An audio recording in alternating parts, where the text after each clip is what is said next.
Hi everyone, great to be with you again today. Today we're continuing our study of the book of Daniel, and we will be studying Daniel chapter 11.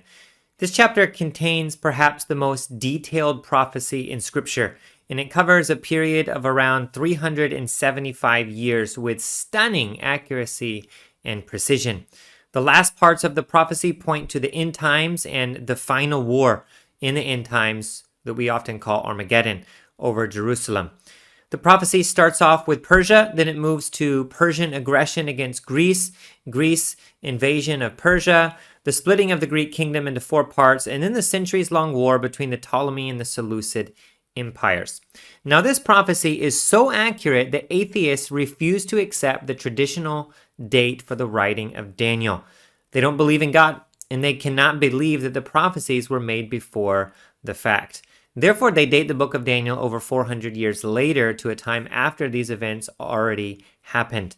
It should be noted they do so without evidence, simply believing that it is impossible that this could have been written before the events happened.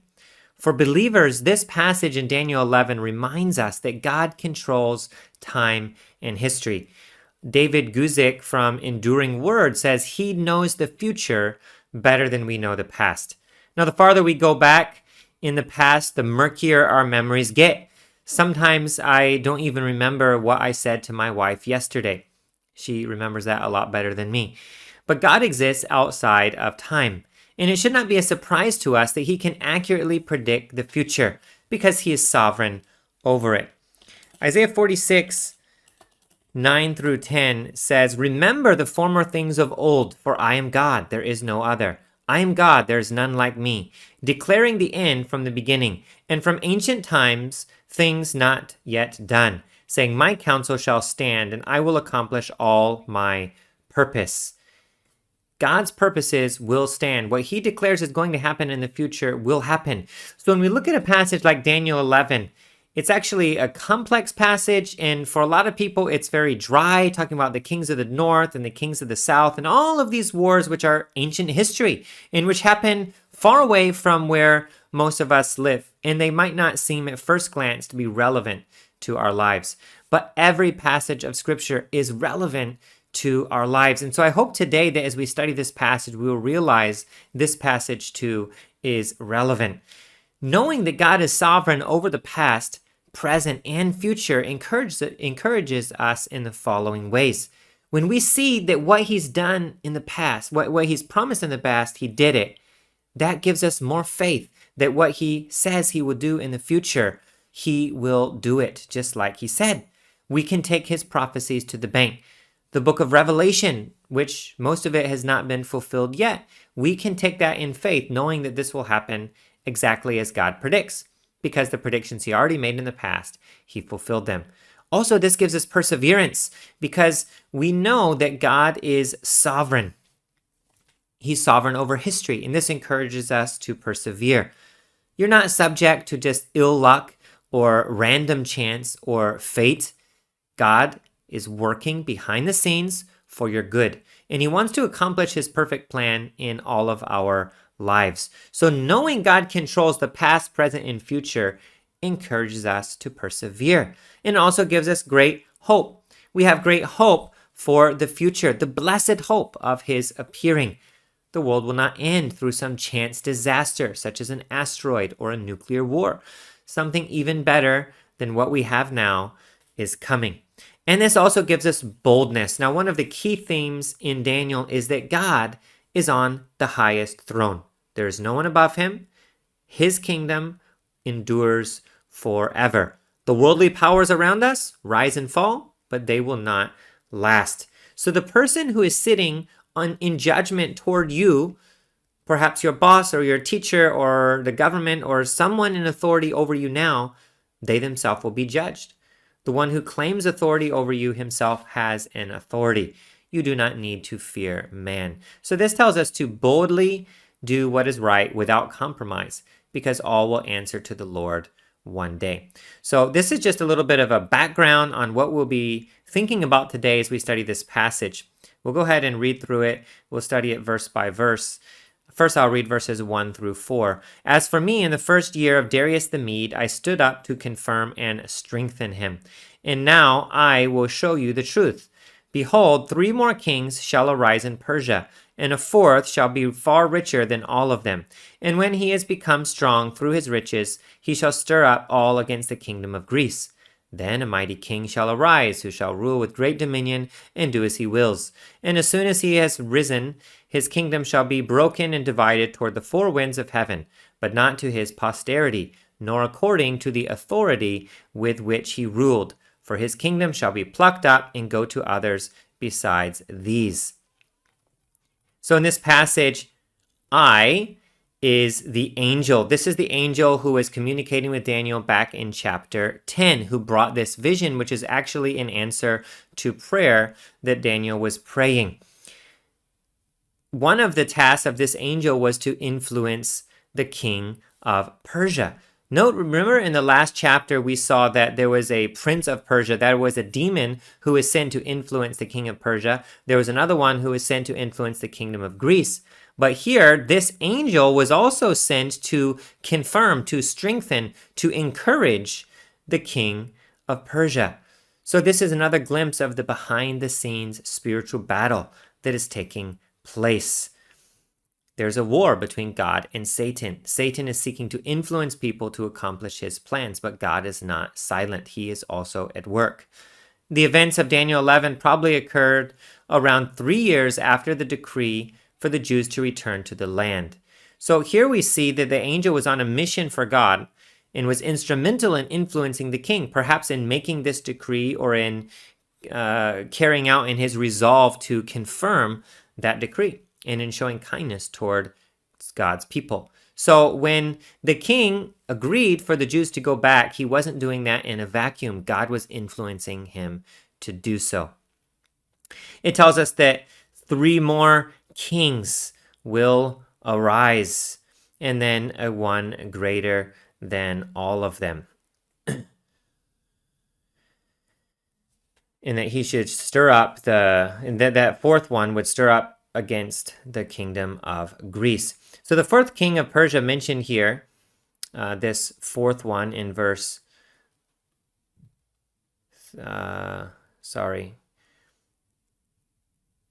just finding my place right here. A 4th shall be far richer than all of them. This 4th one is probably a reference to Xerxes the First, who reigned from 486 to 465 BC. And his invasion of Greece is well documented. Xerxes organized one of the largest armies the world had ever seen, ever mustered in the ancient world. Initially, he had some victories, but at the Battle of Salamis, his army was defeated. And finally, he was forced to retreat. It was after that defeat of the Persians that Greece began to get the upper hand and would finally counterattack and invade Greece. Invade Persia. And then we see in verse 4 that a mighty king shall arise. Scholars agree that this is Alexander the Great.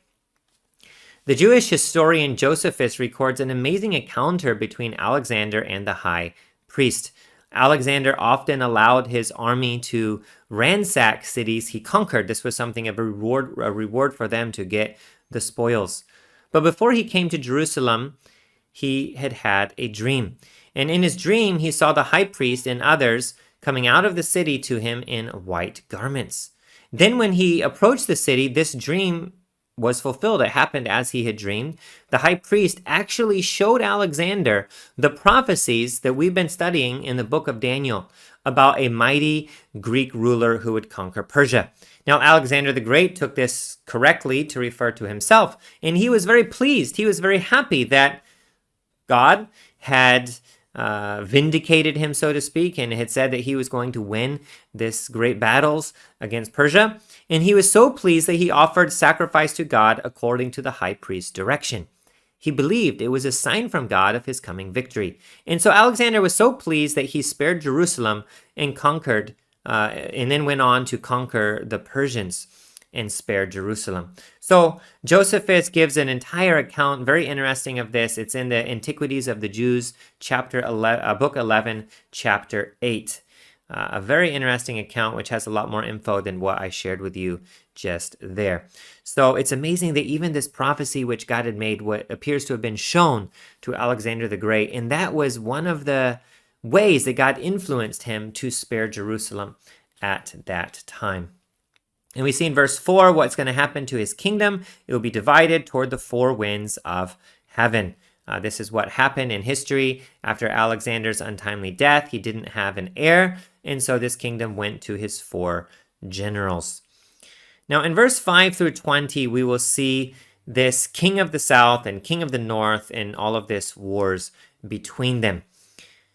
So let's go ahead and read that, verses 5 through 20. Then the king of the south shall be strong, but one of his princes shall be stronger than he, and he shall rule, and his authority shall be a great authority. After some years they shall make an alliance, and the daughter of the king of the south shall come to the king of the north to make an agreement, but she shall not retain the strength of her arm, and he and his arm shall not endure, but she shall be given up, and her attendants, he who fathered her, and he who supported her in those times. And from a branch from her roots one shall arise in his place.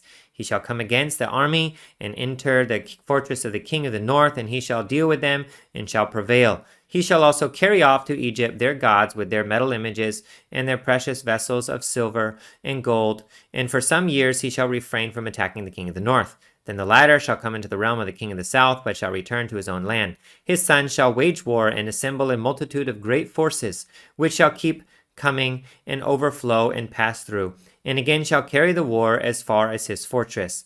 Then the king of the south, moved with rage, shall come out and fight against the king of the north. And he shall raise a great multitude, but it shall be given into his hand. And when the multitude is taken away, his heart shall be exalted, and he shall cast down tens of thousands, but he shall not prevail. For the king of the north shall again raise a multitude greater than the first, and after some years he shall come on with a great army and abundant supplies. In those times many shall rise against the king of the south, and the violent among your own people shall lift themselves up in order to fulfill the vision, but they shall fail. Then the king of the north shall come and throw up siege works and take a well-fortified city, and the forces of the south shall not stand, or even his best troops, for there shall be no strength to stand.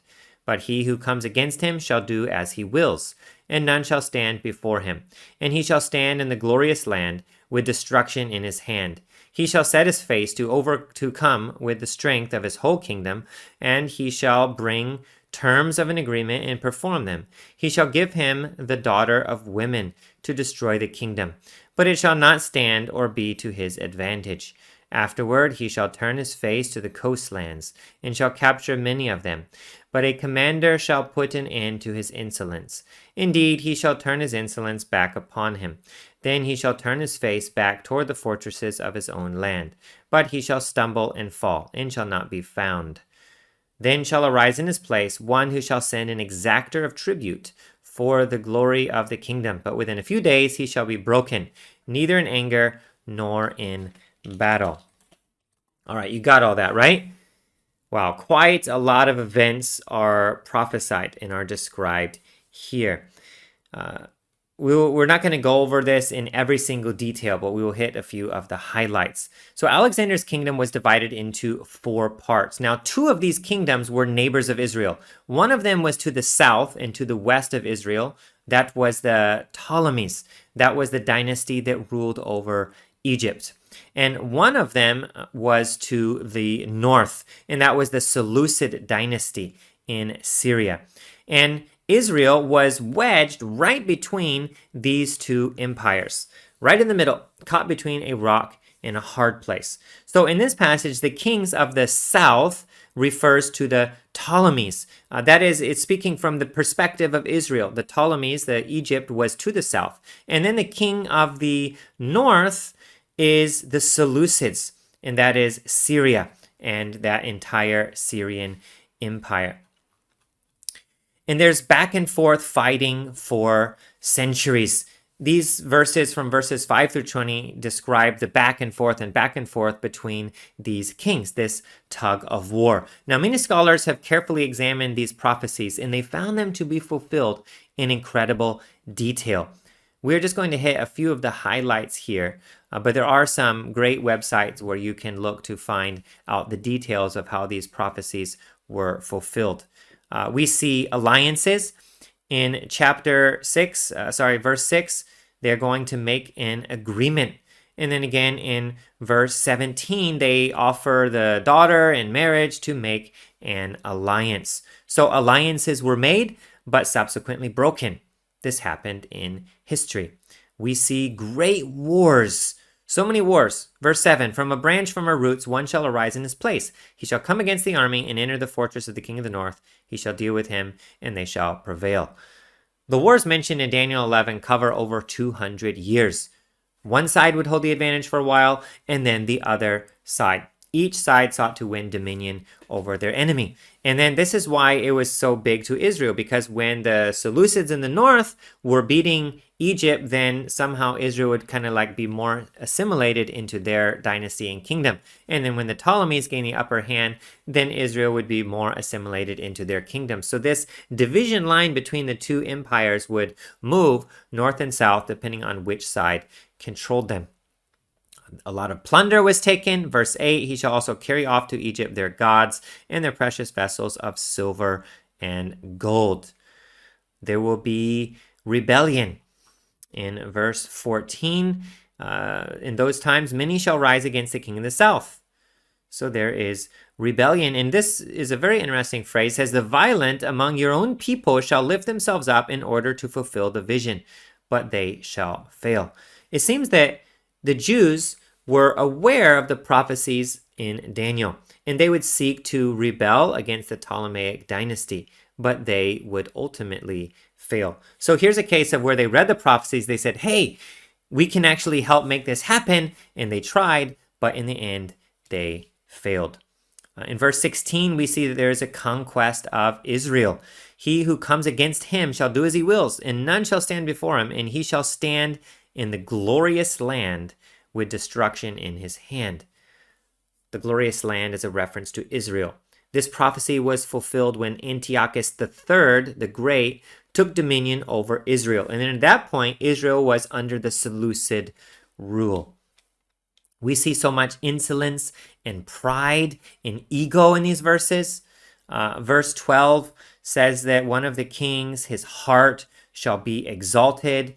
And then in verse 18 says that there's a commander which will put an end to someone's insolence and shall turn his insolence back upon him. So there's just a lot of ego. We see a clue as to the motivations of these kings. They are prideful. They are insolent.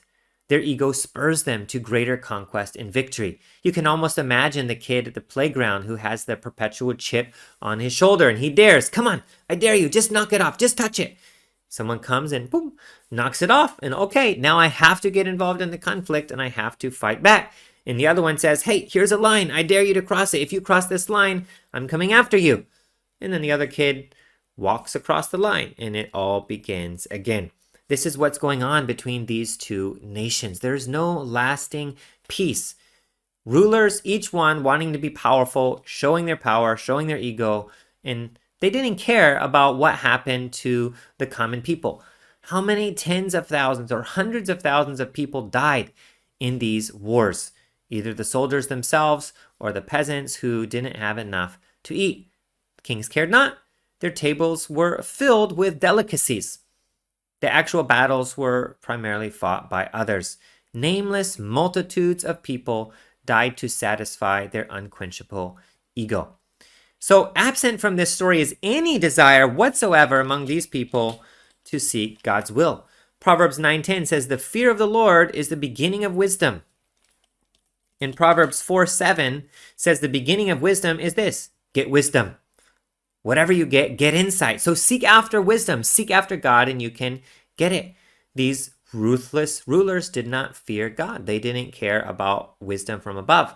They only cared about wisdom from below, which says power, money, riches, winning. This is most important. And so that is what they sought after. It's a sad thing, and many follow their path today, living a meaningless life to exalt themselves rather than giving glory to God.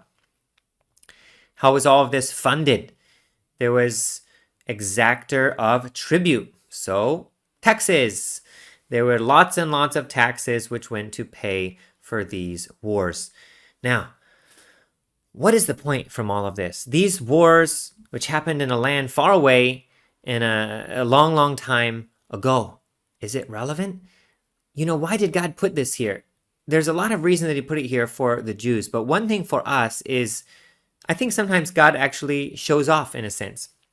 He's showing us what is going to happen in such incredible detail that it must be from him and not from man. No man could make the level of intricate, detailed prophecies that is made in this chapter and have it come true. And yet God did. He wants to show us he is sovereign. He is on his throne. His kingdom is the one that endures forever. He is the one whom we should serve. He is the one whom we should trust. 2 Peter 1:21 says, "No prophecy was ever produced by the will of man, but men spoke from God as they were carried along by the Holy Spirit." This was a prophecy from God. It doesn't come from man. It's not from man's opinion. And it reminds us that God controls the future. So there's a great application we can get from this passage for ourselves today. And that is trust in God's word. Trust in his promises. And build your life on the rock of Christ, not on the shifting sands of the culture and the nations and the riches of the world around us. All right, we're going to come forward to the next part of this passage, which is verses 21 through 35. And in those verses, we will learn about a very specific person, a contemptible king. Let's go ahead and read that. Verse 21, "In his place shall arise a contemptible person." And verses 21 through 35 are dedicated to describing this contemptible person and what he will do. Before we read through, I'll just mention that scholars agree this contemptible, vile person is Antiochus Epiphanes IV. So it says, "In his place shall arise a contemptible person, to whom royal majesty has not been given. He shall come in without warning and obtain the kingdom by flatteries. Armies shall be utterly swept away before him and broken, even the prince of the covenant. And from the time that an alliance is made with him, he shall act deceitfully, and he shall become strong with a small people. Without warning, he shall come into the richest parts of the province, and he shall do what neither his fathers nor his fathers' fathers have done, scattering among them plunder, spoil, and goods. He shall devise plans against strongholds, but only for a time. And he shall stir up his power and his heart against the king of the south with a great army. And the king of the south shall wage war with an exceedingly great and mighty army. But he shall not stand, for plots shall be devised against him. Even those who eat his food shall break him. His army shall be swept away, and many shall fall down slain. And as for the two kings, their hearts shall be bent on doing evil. They shall speak lies at the same table, but to no avail. For the end is yet to be at the time appointed. And he shall return to his land with great wealth. But his heart shall be set against the holy covenant. And he shall work his will and return to his own land. And at the time appointed he shall return and come into the south, but it shall not be this time as it was before. For ships of Kittim shall come against him, and he shall be afraid and withdraw, and shall turn back and be enraged, and take action against the holy covenant. He shall turn back and pay attention to those who forsake the holy covenant. Forces from him shall appear and profane the temple and fortress, and shall take away the regular burnt offering, and they shall set up the abomination that makes desolate. He shall seduce with flattery those who violate the covenant. But the people who know their God shall stand firm and take action. And the wise among the people shall make many understand, though for some days they shall stumble by sword and flame, by captivity and plunder. When they stumble, they shall receive a little help. And many shall join themselves to them with flattery. And some of the wise shall stumble, so that they may be refined, purified, and made white until the time of the end. For it still awaits the appointed time. This passage just gets easier and easier to understand, doesn't it? All right, so let's dig in. This contemptible person in verse 21 refers to Antiochus the Fourth. His older brother, Seleucus III, was king. Seleucus III was assassinated. Many suspect that Antiochus IV was responsible, as he assumed the throne soon after. The text says that he engages in extensive flattery with relevant parties to win their favor. He gave himself the title Epiphanes, which means illustrious. Now, many Jews instead called him Epiphanes, which means madman. So they had a play on words, and they thought that he was a madman, which he kind of was. So verse 21 describes him as contemptible, or some translations say vile. Now the rest of the chapter paints a very ugly picture of this wicked man.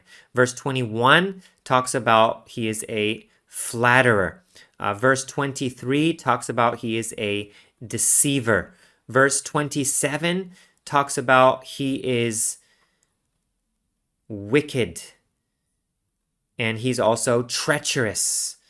Okay, so he's skilled in intrigue, in smooth speech, and he uses it to his advantage. He makes alliances, but they are just a mask for him to carry out his sinister purposes. The text describes him in verse 27 as bent on doing evil. Many politicians have evil motivations and desires, but attempt to cover it up. With Antiochus IV, it was clear to all that he was intent on evil. This is an interesting case. Verse 27, there was the Ptolemy king, and Epiphanes IV came and had a meal together, presumably to make some kind of a truce, a deal, an alliance. And they sat down and they feasted with their enemies, pretending to make alliances and deals, but his words were lies, and he never intended to carry them out. So this gives you some description of what this person is like and how brazenly evil he is. With his mouth, he can say one thing. In his heart, he can actually be planning on doing totally the opposite at the same time. Verse 30 describes a very important event in history. It says, "For ships of Kittim shall come against him, and he shall be afraid and withdraw, and shall turn back and be enraged and take action against the Holy Covenant." So he wanted to continue to wage war against Egypt. And all of this is about the war between his empire and the Egyptians, but he couldn't completely master it. Egypt had finally called for help from Rome, and this defeat is mentioned in verse 30. On this, there's a description of this battle that says, "In a famous battle, the Roman navy defeated the navy of Antiochus Epiphanes. After the battle, a Roman general drew a circle around Antiochus in the dirt and demanded to know if he would surrender and pay tribute to Rome. And he said that he must know before he stepped out of the circle. From that point on, there was no doubt. Antiochus took his orders from Rome and was under Roman dominion." But you can see how he reacted to that. He was enraged. He had went to fight with the big boys, and the biggest boy, the biggest bully, Rome, had beaten him up. And so what does a bully do when he meets someone bigger than him? Well, he goes and finds someone even weaker to take out his rage against. And that is what Antiochus did. He turned against Israel. History tells us that he had 80,000 Jews killed, 40,000 enslaved, and 40,000 taken prisoner. You can see the passage describing it. It says that he would pay attention to those who forsake the Holy Covenant. Some Jews had not been faithful to God, and Antiochus was going to come against them and slaughter them and defeat them. And you can see a lot of what he's going to do in verse 31. "He shall appear and profane the temple and fortress, and shall take away the regular burnt offering, and they shall set up the abomination that makes desolate." Parents who circumcised their sons were hung with a circumcised child. The temple was desecrated. The altar was desecrated. A pig was sacrificed on it, and pig blood was sprayed around the temple. An image of Zeus was set up in the temple. So his anger at failing to defeat the Ptolemies was taken out on the Jews, whom he seems to have an extreme disdain for, which we should not be surprised. We've seen this battle taking place behind the scenes. This is a person who is in Satan's pocket. He is his puppet, and he hates the Jews like Satan, his father, does. Now, the persecution he doled out on the Jews actually gave rise to the Maccabean Wars. And eventually, in the Maccabean Wars, the Jews won their independence for a period of time before eventually the Romans came back in. And so actually when the sacrifice was reinstituted, that is called the Festival of Lights, or Hanukkah, which Jews around the world still celebrate today. And that happened after the Maccabean revolt, which was basically sparked through the total evil and destruction from Antiochus IV. Now I want to call your attention to this beautiful verse in verse 32. There's war, there's death, there's destruction, there's persecution on all sides. It's very dark and gloomy, this chapter. But right here is this golden nugget, this beautiful verse reminding us of God's care in the middle. It says, "He shall seduce with flattery those who violate the covenant. But the people who know their God shall stand firm and take action." This was a dark time for the Jews. They'd been caught in the middle of these two warring empires playing tug-of-war over them for 200 years. But now they had become the main target. And persecution and the trial seemed to go on and on for decades and centuries without end. What hope did they have against such powerful and wicked kingdoms? This verse gave them courage. Those who know God would be strengthened in him. That includes knowing God's plans and his prophecies. That is, that all of this is going to end and God is going to be victorious. But it goes beyond that. It's not just knowing what God has said or knowing the outcome. It's knowing God himself. Not just having a theoretical knowledge of his plans. It means to have a relationship with him. It means to know his character, his power, his goodness. Strength to carry on in the face of persecution would not come from alliances, wealth, or sheer power. They were not to rely on the same weapons of war that their enemies did. Their strength would come from their relationship with God. Now, recently I was reading Psalm 63. This was written by David, notice, when he was in the wilderness of Judah, probably when he was a fugitive from Saul. And he says, "O God, you are my God. Earnestly I seek you. My soul thirsts for you. My flesh faints for you, as in a dry and weary land where there is no water." Verse 3, "Because your steadfast love is better than life, my lips will praise you." David was a fugitive. He was branded by Saul to be a criminal. He was running in the wilderness. He had no safety, no place to rest, no roof over his head. But his refuge was God. His fortress was God. He thirsted and hungered for God above anything else. And that gave him comfort and that gave him strength. When you read the Psalms, you see so many verses where David says that God is like a rock, a shield, a fortress, a refuge, because he knows that God is the one who protects him amidst all of these things. And so he really took comfort in God and got his strength from the Lord. And the Jews at that time would need to do the same thing. They would need to have faith in God, which would enable them to stand firm and not compromise in the face of persecution. And if they had faith in God, he would help them to take action. Taking action might be a reference to the Maccabean revolt and their hard-won freedom from the Seleucids, or it might just be standing firm and not compromising. The same principle is true for us today. If we know God, we can stand firm and take action. Now, much of the world is trending toward a direction that is less welcoming toward Christians. Persecution in many countries is increasing. It's not easy to speak out and share the gospel because we know that people may hate, scoff, or revile us, and in many countries do much worse. That persecution is not always in the form of torture, imprisonment, death. Sometimes it's just economic persecution, perhaps losing a job or losing a promotion, being ostracized in a community. But your strength to stand firm should not come from conservative news outlets or political discussion boards. It should come from a deep personal relationship with the Lord.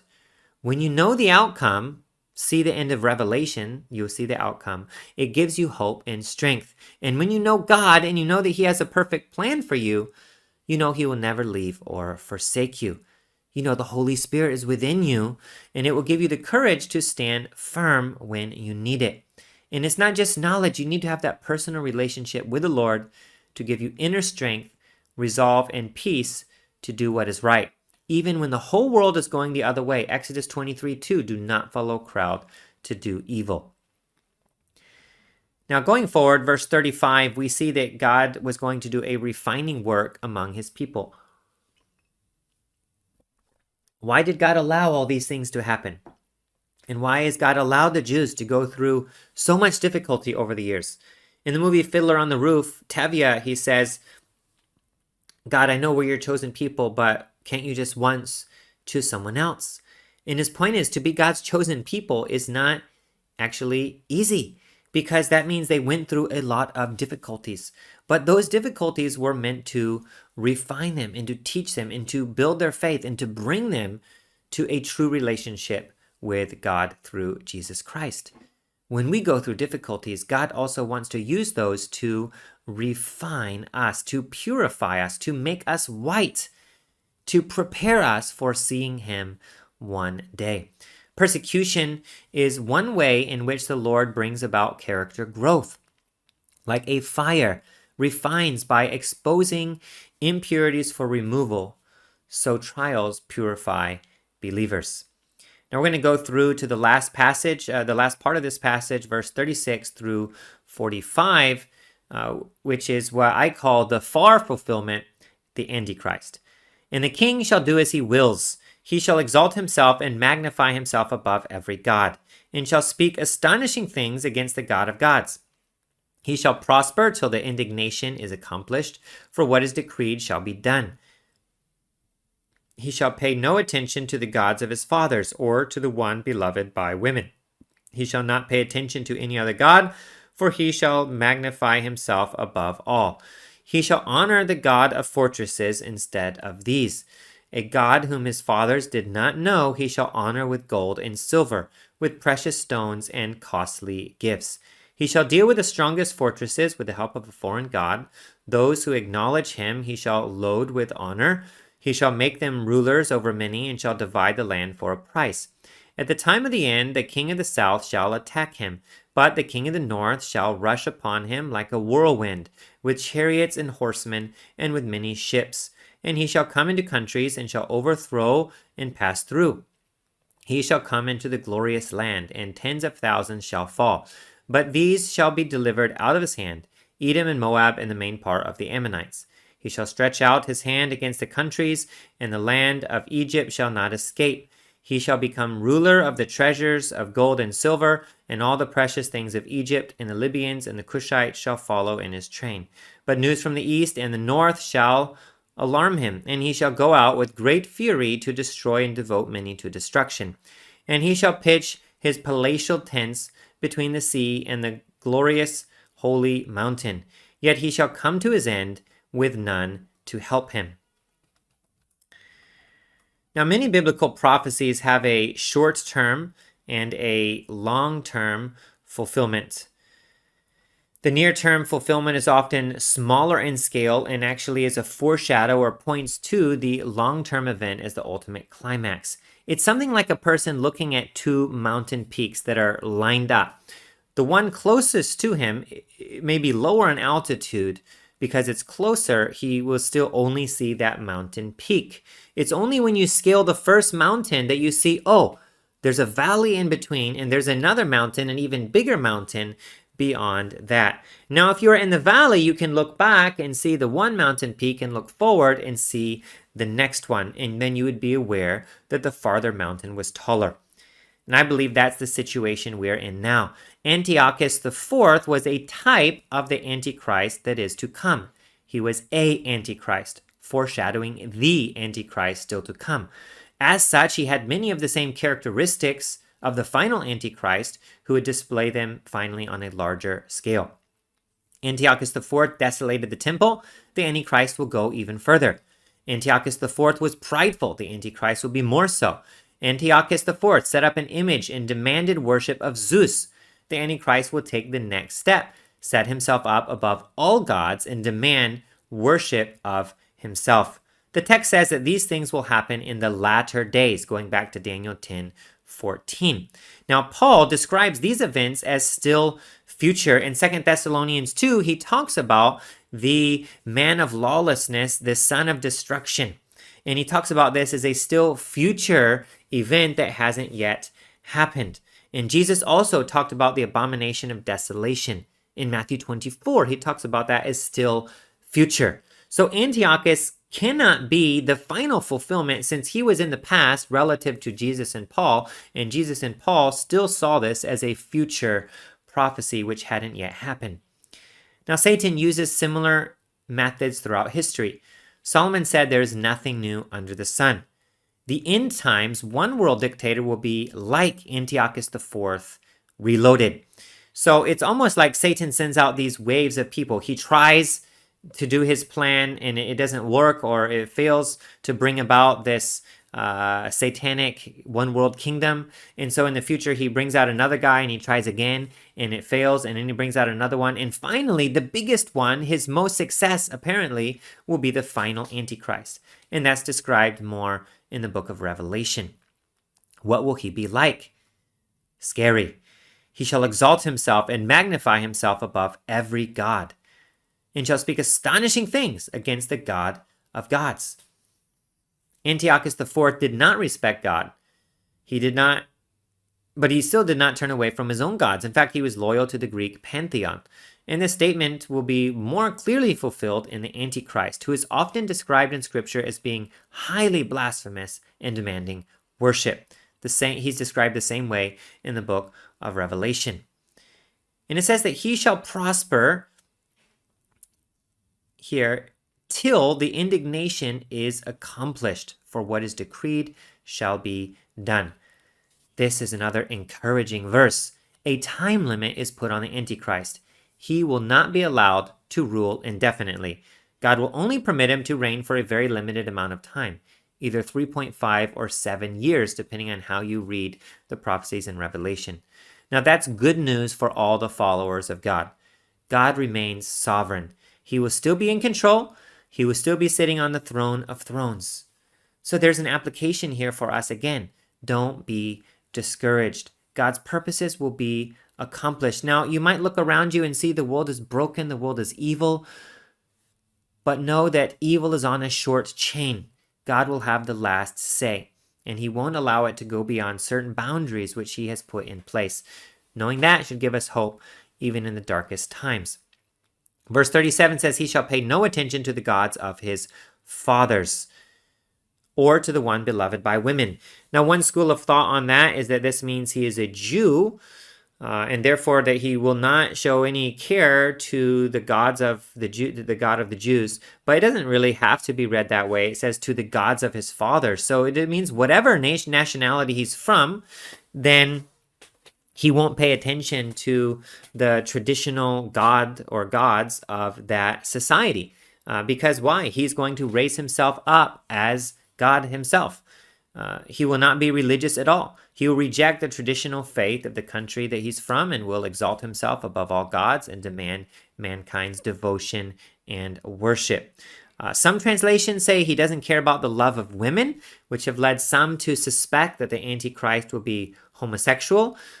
It's possible, especially looking at the world around us today, but we don't need to, it doesn't necessarily mean that. The way ESV puts it is he pays no attention to the one beloved by women, which that is probably a reference to the Messiah. Haggai 2:7 also talks about that. The one beloved by women or expected and women were waiting for this figure, that is the Messiah. So he's not a believer. Well, that's, yeah, for sure. He wants to set himself up as God instead. And it says that he shall honor the God of fortresses instead of these. So what he will believe in is power, might, war, military might. That is the things which he focuses on. He cares about riches. He cares about war. He cares about ego. The final war is talked about in verses 40 through 45. These verses appear to be describing still future events in the end times shortly before Jesus' second coming, when there will still be more war going on around Jerusalem.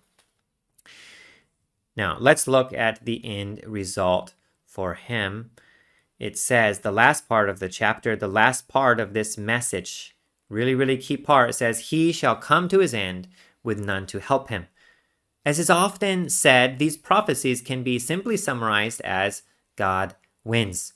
Over the course of history, many have rebelled against God. Some gained greater power, some gained less, some ruled longer, some ruled shorter. All will come before the throne of judgment and give an account for their every word and deed. The greatest kings of Persia, the greatest kings of Greece, the emperors of China, Qin Shi Huang, the emperors of Japan, the kings of Siam, the Aztec chieftains from thousands of years ago. Every single person will one day stand before the Lord in judgment. The Antichrist will be the most powerful ruler the world has ever seen. His kingdom will literally be a world empire and span the entire globe. Many will follow him. Many will give him their worship, their fealty. But in the end, it says, none shall help him. There will be none to help him. All will abandon him. No one will be able to, and probably no one will even want to, rescue him out of God's hand. This is the path that evil takes. Those who choose to rebel against God will end like that, with no one to help them. The only one who can help us is Jesus. We need him. The world now talks about what they have to offer us with all of the seductions of temptations and worldly desires, but in the end, they will not be around to help you. Jesus is the one who will help you. He is the one who gave his life to help you. He is the one that we need a relationship with, and he's offering the help now. He may not be offering it in the future. Salvation is today, says the Lord. Now is the time of salvation. So how does knowing God wins influence your life and decision now? We should believe in him. We should join his team. If you're on the playground at school as a kid, and then there's two teams, and one team wins every single time, the other team is totally outclassed, you probably want to join the team of winners. We can join the winner. We can join the winning team. That is Jesus. It should affect our decisions, how we spend our time, what we invest in. We should invest in God's kingdom. So what is the application for us? Do not trust in or pursue the things of this world. The things of this world are temporary and they will fade away. Only the things of God are eternal. So think about in the coming week how you can focus on the eternal and invest in God's enduring kingdom. I hope that this lesson was encouraging for you, and I look forward to seeing you next time as we study Daniel chapter 12. God bless.